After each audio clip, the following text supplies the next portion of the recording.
সবাইকে আমন্ত্রণ জানাচ্ছি আমার চ্যানেল ম্যাজিক্যাল টাচ উইথ আফরোজাতে। নিশ্চয়ই সবাই ভালো আছি। আজকে সবার জন্য দারুণ একটা বিষয় নিয়ে আমরা চলে এসেছি, সেটি হচ্ছে ব্রণের দাগ খুব সহজে কিভাবে দূর করা যায়। একই সাথে আমাদের ফেসে অনেক আনইভেন দাগ থাকে, সেগুলো কিভাবে দূর করা যায়। তো সেই ক্ষেত্রে এই সহজ প্যাকটি আপনাকে খুব হেল্প করতে পারে এবং এই প্যাকটি আপনি ব্যবহার করে হয়ে উঠতে পারেন সুন্দর ফ্রেশ স্কিনের অধিকারী। এই প্যাকটির জন্য আমাদের যে জিনিসটি লাগবে সেটি হচ্ছে টক দই আর হলুদ পাউডার।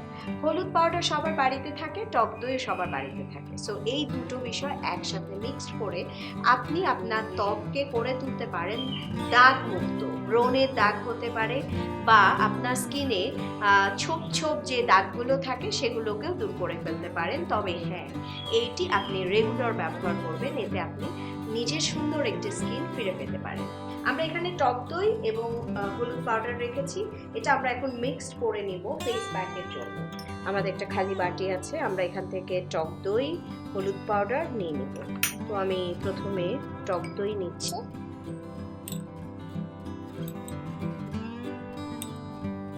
টক দই নিয়ে নিলাম। এবার আমি হলুদ পাউডার নিব,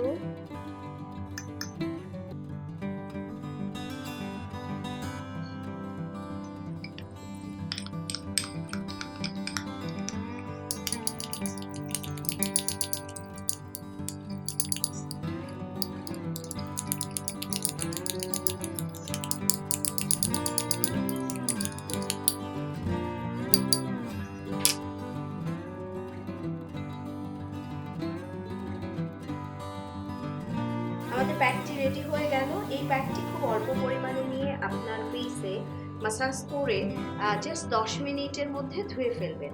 এটি যদি আপনি রেগুলার ব্যবহার করেন তাহলে এই ধরনের দাগ চলে যাবে এবং একই সাথে আপনার স্কিন ব্রাইট এবং সুন্দর হবে। আর স্পেশালি আমরা যে প্রবলেমে পড়ি ব্রণের দাগ নিয়ে, ব্রণের দাগটি যাওয়াটা খুব কঠিন। সো এটি দিয়ে আপনি ব্রণের দাগ রিমুভ করতে পারেন খুব সহজে।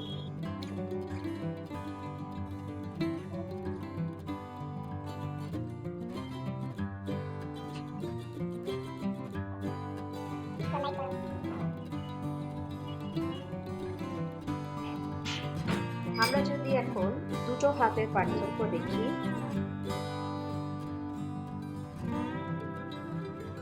পার্থক্য হচ্ছে হাতের স্কিন চেঞ্জ হয়ে গেছে, ধরলে খুব নরম ফিল হচ্ছে, সুন্দর আরাম ফিল হচ্ছে। একই সাথে টোন খানিকটা বদলে গেছে এবং এভাবে যদি আমি রেগুলার ব্যবহার করি, আমি কিন্তু এটা বেশি সময় রাখলাম না, আপনাকে মিনিমাম 15 মিনিট রাখতে হবে। তাহলে যেটা হবে 10 থেকে 15 মিনিট রাখলে আপনার স্কিনের টোন আপ হতে এবং রংটা যেতে হেল্প করবে। এর সাথে সাথে আমরা আমাদের সুন্দর একটি স্কিন খুঁজে পেতে পারি। সো বন্ধুরা, এরকম আরও অনেক সুন্দর ভিডিও পেতে এবং দেখতে আমাদেরকে জানাতে হবে। অবশ্যই আমাদেরকে কমেন্টস করতে হবে, শেয়ার করতে হবে, আর তার পাশাপাশি আমাদের কাছে জানালে আমরা আপনাদের জন্য নতুন ভিডিও নিয়ে আবার চলে আসবো। ধন্যবাদ আমাদের সাথে থাকার জন্য।